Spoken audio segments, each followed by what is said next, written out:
Does your Hobot 298 window cleaning robot get stuck while cleaning the window? Having trouble figuring out a solution?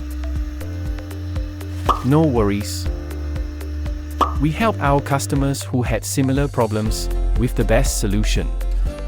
Our customer's Hobot 298 window cleaning robot is experiencing issues. The robot is stuck and refuses to work. The customer asked us to fix it.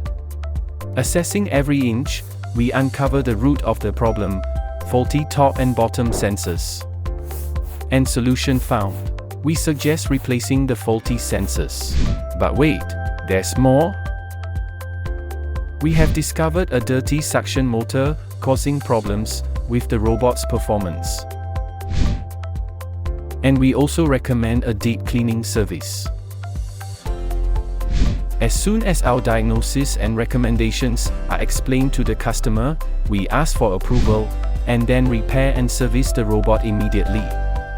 But we're not done yet. Before returning to the customer, we do a unit test to make sure there are no problems.